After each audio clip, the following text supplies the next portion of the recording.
ఓం మహాగణాధిపతయే నమః. ఓం గురుభ్యో నమః. ఓం శ్రీమాత్రే నమః. పరమేశ్వర స్వరూపమైనటువంటి జ్యోతిష, వాస్తు మరియు ఇతర అనేకమైనటువంటి శాస్త్రములను మనకు అందించినటువంటి మహర్షులకి నమస్కారం. హయగ్రీవ హయగ్రీవ హయగ్రీవేతి ఉపదేత్తస్య నిస్సరతే వాణి జన్హుకన్యా ప్రవాహవత్. అరుణాం కరుణాతరంగితాక్షీం ధృతపాశాంకుశపుష్పబాణచాపాం అనిమాదిభిరావృతాం మయూకైః అహమిత్యేవ విభావయే భవానీం. శ్రీమాత్రే నమః.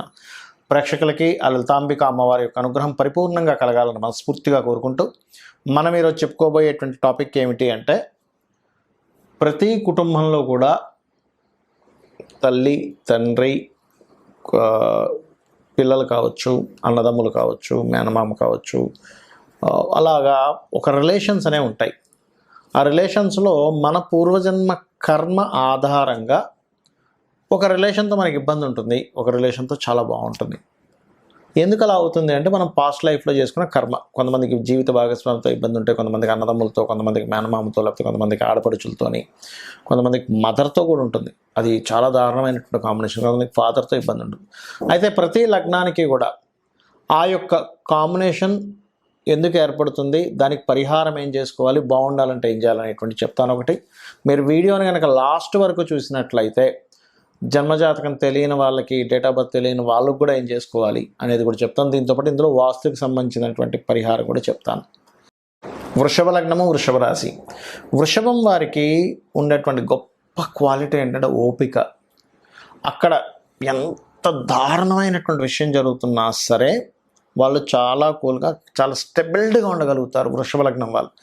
అసలు ఆ తత్వాలు చూస్తుంటే అసలు మహర్షులు ఎంత గొప్పగా డిజైన్ చేశారు, ఎంత గొప్పగా ఈ శాస్త్రాన్ని ఇచ్చారో అనిపిస్తూ ఉంటుంది. అయితే ఇక్కడ కుటుంబ సభ్యులలో ముఖ్యంగా చంద్రుడికి థర్డ్ లార్డ్షిప్ వస్తుంది. ఈ చంద్రుడికి థర్డ్ లార్డ్షిప్ వచ్చినప్పుడు ఇది ఏమాత్రం పాడైనా వీళ్ళ మానసిక స్థితి మీద ప్రభావం చూపిస్తూ, ఇది అక్కగారు కానీ, అంటే అక్క, అత్త, లేకపోతే మదర్ తత్వంతో ఇబ్బందినిస్తుంది. ఏది, ఈ చంద్రుడు పాడైతేనే. అంటే చంద్రుడిని చాలా క్లీన్గా చూసుకోవాలి వృషభం వారు. మరి కుటుంబ సభ్యులకు కారకత్వం బుధుడయ్యాడు. సో కుటుంబ సభ్యులతో సపోర్ట్ అనేటువంటిది ఎంతో కొంత ఖచ్చితంగా ఉండి తీరుతుంది, అందులో ఎటువంటి సందేహం లేదు వృషభం వారికి. బట్ కొంతమందికి, ఏమండి మీరు అన్నది కరెక్టే, 9 మందికి బాగుంటే ఒకరికి బాగాలేదు, ఎందుకు బాగాలేదని క్వశ్చన్ చేస్తూ ఉంటారు. ఆ ఒక్కరికి ప్రాబ్లం వచ్చేది ఏమిటంటే వాళ్ళ బుధుడు పాడవుతాడు, కుటుంబానికి కారకుడు అవుతాడు వృషభ లగ్నానికి. సో ఎప్పుడైతే కుటుంబానికి కారకుడైనటువంటి బుధుడు పాడయ్యాడో, కుటుంబ సభ్యుల వల్లే ప్రేమలు కోల్పోవడం, బికాజ్ ఆఫ్ 5th లార్డ్షిప్ వచ్చింది వృషభ లగ్నాన్ని. సో కుటుంబ సభ్యుల వల్లే ప్రేమ లేదని ఫీల్ అవ్వడం జరుగుతూ ఉంటుంది బుధుడు పాడైతే. బట్ ఆ బుధుడు బాగుంటే కుటుంబ సభ్యులతోనే వీళ్ళ హ్యాపీనెస్ మొత్తం ఉంటుంది, గుర్తుపెట్టుకోండి. అయితే ఇక్కడ 4th లార్డ్షిప్ సన్ అయి పాడయ్యాడు అనుకోండి, తల్లి డామినేషన్ చేస్తుంది, తల్లికి గవర్నమెంట్ జాబ్ ఉండడం వల్ల ఇట్లాంటి కాన్సిక్వెన్సెస్ వస్తూ ఉంటాయి. రైట్. అయితే ఇక్కడ ఈ యొక్క జీవిత భాగస్వామితో లేదా అత్తగారితో, మామయ్య వరుస వాళ్ళతో ఇబ్బందులు వస్తున్నాయి అంటే, ఫస్ట్ ఆఫ్ ఆల్ మామయ్య వరుస వాళ్ళతో, మేనమామలతో కొంతమందికి ఇబ్బందులు ఉంటాయి. మీ శుక్రుడు పాడయ్యని అర్థం చేసుకోండి. శుక్రగ్రహాన్ని బలం పెంచుకోవాలి. ఎవరైనా మామయ్య వరుస వాళ్ళతో ఇబ్బంది వస్తుంది, వృషభ లగ్నంలో జన్మించాము, శ్రీమాత్రే నమః మంత్రం చేసుకోండి. అలా కాదండి, నాకు జీవిత భాగస్వామితోనే మెయిన్ రిలేషన్ ప్రాబ్లం వస్తుంది, because of Mars is a కార్క్ ఆఫ్ 7th లార్డ్ ఇక్కడ మీకు వృషభ లగ్నానికి వస్తుంది అంటే, మీరు చేయవలసింది ఏమిటి అంటే, సుబ్రహ్మణ్యేశ్వర స్వామిని ఆరాధన చేసుకుంటూ ఓం శివకామేశ్వరంకస్త శివ స్వాధీన వల్లభాయే నమః అనే నామస్మరణ చేసుకోవాలి. మరి అత్తగారితో వస్తుందండి గొడవ, మాకు ఇంకా తెల్లవారితో అదే పని, మేమిద్దరం చాలా బాగుంటాము, కానీ మా అత్తగారి వల్ల నాకు ఇబ్బంది వస్తుంది అంటూ ఉంటారు. మరి ఇప్పుడు ఒక విషయం నేను మీకు చెప్తాను. మీ అత్తగారు, లేకపోతే మీ ఆడపడుచో, లేకపోతే మీరు ఒకరి మీద ఏదైనా ఒక ఎలిగేషన్ చేస్తున్నా, గొడవ పడుతున్నా, జ్యోతిషాస్త్రం ఏం చెప్తుందంటే, వాళ్ళు విలన్స్ అనుకోవడం పూర్తిగా తప్పు.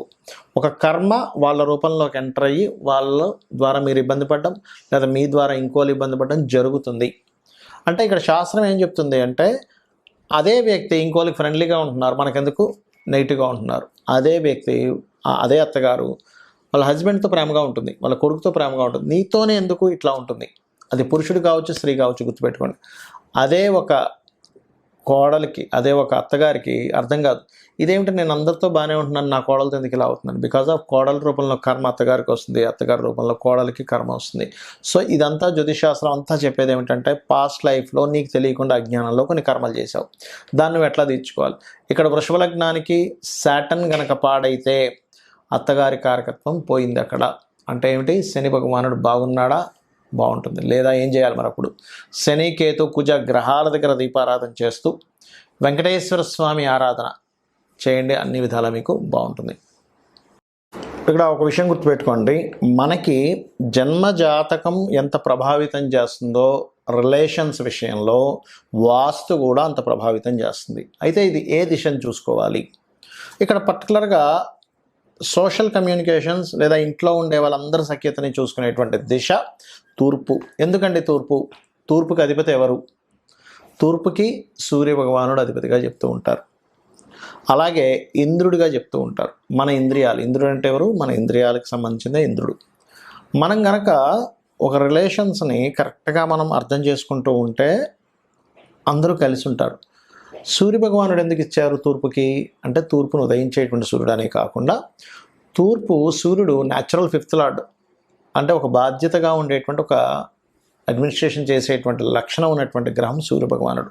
ఈ తూర్పు భాగం కనుక మీకు మీ వాస్తులో పాడైంది, ఖచ్చితంగా ఏమవుతుంది, ఇంట్లో రిలేషన్స్ పాడవుతాయి. తల్లికి తండ్రి, తల్లికి కూతురికి, తండ్రికి కొడుకుకి, వీళ్ళందరితోనే ఏదో ఒక డిస్టర్బెన్స్ అనేది క్రియేట్ అవుతుంది. మరి దీనికి ఏమిటి పరిహారం? It's very clear. తూర్పు భాగంలో లైట్ గ్రీన్ కలర్ ఉండేలా చూసుకోండి, రెడ్ కలర్ రాకుండా చూసుకోండి, ఇట్లా కొన్ని ఉంటాయి. సో ఫస్ట్ ఆఫ్ ఆల్ ఏంటంటే మీరు లైట్ గ్రీన్ కలర్ పెట్టుకొని అక్కడ మీరు చేయవలసినటువంటిది ఏమిటి అని చెప్పి చూసుకున్నట్లయితే, పర్టికులర్గా మీరు రాముడి యొక్క పట్టాభిషేకం బొమ్మ ఒకటి పెట్టండి. ఇది అయితే మరి ఇందులో మళ్ళీ రకరకాల వేరియేషన్స్ వస్తుంటాయి. అట్లాగా భార్యతో పడట్లేదండి అంటే ఆగ్నేయము నైరుతి కూడా పాడైందని మీరు అర్థం చేసుకోవాలి.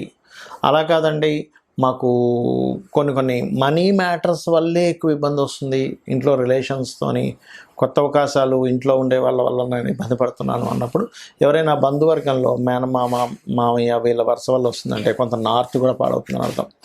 మదర్తో నాకు ఎప్పుడు ఇబ్బంది వస్తుందంటే మీ జన్మ జాతకంలో ఖచ్చితంగా తల్లికి కారకుడైన చంద్రుడు అండ్ 4th లార్డ్ పాడయ్యాడు, దాంతోపాటు వాయువ్యం కూడా పాడైందని మీరు చెక్ చేసుకోవాలి.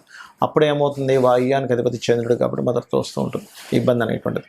అదేవిధంగా అన్నదమ్ములతో ఎక్కువ గొడవ వస్తుందండి, నాకు సౌత్ ఖచ్చితంగా పాడవుతుంది, ఎందుకంటే సౌత్ కారకుడు కుజుడు, చెక్ చేసుకోండి. అయితే ఇక్కడ జన్మజాతకం లేని వాళ్ళు కూడా చేసుకోవాల్సింది సూర్య నమస్కారాలు. ఒకటి, సూర్య భగవానుడి దగ్గర దీపారాధన చేయడము, అదేవిధంగా ఆదిత్య హృదయ పఠనం చేసుకోవడం, ఇవి ఖచ్చితంగా పాటించాలి. మరొక విషయం ఏంటంటే, ఇక్కడ మీ పర్సనల్ చార్ట్లో పర్టికులర్గా ఇప్పుడు మనం ఒక్కొక్క లగ్నంతో చెప్తూ వచ్చాం. సో మీ పర్సనల్ చార్ట్లో పర్టికులర్ లగ్నానికి ఆ యొక్క కారకుడు దేని ద్వారా కంబస్ట్ అయ్యాడు, దేని ద్వారా సపోర్ట్ అయ్యాడు అనేటువంటి దాన్ని ఫస్ట్ ఆఫ్ ఆల్ మీరు చూసుకోవాలి. ఆటోమేటిక్గా అది చూసుకొని దానికి సంబంధించిన దానం ఇవ్వడము, మంత్రం చేసుకోవడం చేస్తే ఖచ్చితంగా ఫలిస్తుంది. అయితే అందరికీ కూడా ఒకటే మాట చెప్తాను, ఇది ఛాలెంజింగ్గా చెప్తున్నాను, మీకు ఎటువంటి ఇబ్బంది ఉన్నా ఫ్రెండ్స్తో కావచ్చు, జీవిత భాగస్వామితో కావచ్చు, ఎవరితోనైనా మాకు ఎక్కువ శత్రుత్వాలు అవుతున్నాయి ఇంట్లో వాళ్ళతో బయట వాళ్ళతో, ఒక్క 10 నిమిషాలు సూర్య భగవానుడిని చూస్తూ ఇలా పట్టుకొని ఓం మిత్రాయ నమః, 100% శత్రువు కూడా మీకు మిత్రుడైపోతాడు. అరే ఇంత ఎందుకు నేను గొడవ పెట్టుకుంటున్నాను, వీళ్ళతో నేను ఎందుకు గొడవ పెట్టుకుంటున్నాను, ఒక రియలైజేషన్ వస్తుంది దాని ద్వారా. అలాగే ఇక్కడ ఇంకొక విషయం ఏంటంటే, మీకు దగ్గరలో గోశాల కనుక ఉన్నట్లయితే గోవుకి వెళ్ళి ఆదివారాలు ప్రత్యేకంగా గోధుమ రవ్వ తినిపించండి. అదేవిధంగా మరొక విషయం ఏంటంటే, ఇంకా ఎక్కువగా ఉన్నాయండి రిలేషన్స్లో, అసలు నాకు సపోర్ట్ చేయట్లేదు, చాలా ప్రాబ్లమాటిక్గా ఉందన్నప్పుడు 14 కానీ 7 వారాలు కానీ రాముడి యొక్క పూజని ఆది బుధవారాలు చేయమని చెప్తుంది శాస్త్రం. సో రామదేవుడి కథ చెప్పుకోవడం చేసుకోవాలి. ఇక్కడ నేను చెప్పేది ఒకటే, మీ జన్మజాతకంలో ఎటువంటి దోషం ఉన్నా గుర్తుపెట్టుకోండి, ధనం రావట్లేదు అనుకోండి, రిలేషన్స్లో ఇబ్బంది ఉందనుకోండి, ఉద్యోగం లేదనుకోండి, వ్యాపారం సరిగ్గా సాగట్లేదు అనుకోండి, కంగారు పడక్కర్లేదు. చాలామంది ఏంటంటే, అమ్మో నాకు ఇట్లా అయిపోతుంది కాబట్టి నా జాతకంలో ఏదో సర్పదోషం ఉందనో, లేకపోతే ఇంకోటి ఏదో ఎల్నాడ్స్ నడిచిపోతుంది కాబట్టి నా జీవితం ఇట్లా అయిపోతుందని అనుకోవద్దు అని చెప్తా. ఎందుకంటే ఒకటే గుర్తుపెట్టుకోండి, మీకు ఎన్ని ఇబ్బందులున్నా మనకి శాస్త్రాల్లో చెప్పినటువంటిదే ప్రామాణికం. దేవీ భాగవతంలో సాక్షాత్ అమ్మవారే చెప్పినటువంటి అంశం నేను మీకు ఇప్పుడు చెప్పబోతున్నా. ఏమిటది అంటే, మీరు గనక ఈ ప్రకృతి ఏమిటి, ఈ విశ్వం ఏంటనే ఒక రియలైజేషన్ కనుక అయితే, లలితా సహస్రనామాలు మొత్తం కూడా రియలైజేషన్. ఈ ప్రకృతి అంటే ఎవరు, ఈశ్వరుడు అంటే ఎవరు, అమ్మవారు అంటే ఎవరు చెప్పేది లలితా సహస్రనామాలు. కనబడుతున్న ప్రతి వస్తువు ఈశ్వరుడు, అందులో ఉన్నటువంటి శక్తి అమ్మవారు అని మీరు రియలైజ్ అయ్యి అమ్మవారిని నమ్ముకొని, నాకేంటి మా అమ్ముందని ఎలా నమ్ముతాము, చంటి పిల్లవాడు అమ్ముందని ఎలా నమ్మి హాయిగా నిద్రపోతుంటాడు, అలాగే నాకేంటి అమ్మవారు ఉంది అనేటువంటి భావనతో ఎవరైతే నిత్యము లలిత చేసుకుంటూ, లలిత సహస్రనామాలు చేసుకుంటూ, ప్రకృతిలో ఉన్న ప్రతిదీ ఈశ్వర స్వరూపంగా భావిస్తూ వాళ్ళ పని వాళ్ళు చేసుకుంటూ వెళ్ళిపోతుంటారో, పక్కవాడ అదంటున్నాడా, లేకపోతే ఈ సొసైటీ ఇలా మారిపోతుందనా, లేకపోతే ఇంకోటి అవుతుందనా అనేటువంటి ఆలోచనలు పక్కన పెట్టి మన బాధ్యత మనం చేసుకుంటూ అమ్మవారిని నమ్ముకుంటూ వెళ్తున్నారా, మీ యొక్క తలరాతని అమ్మవారే మారుస్తుంది అనేటువంటి శాస్త్రంలో ఉన్నటువంటి పచ్చి నిజం. కాబట్టి ఇది ఫాలో అవ్వండి. ఆ లలితాంబిక అమ్మవారి యొక్క అనుగ్రహం మీరు పరిపూర్ణంగా పొందాలని మనస్ఫూర్తిగా కోరుకుంటూ శ్రీమాత్రే నమః.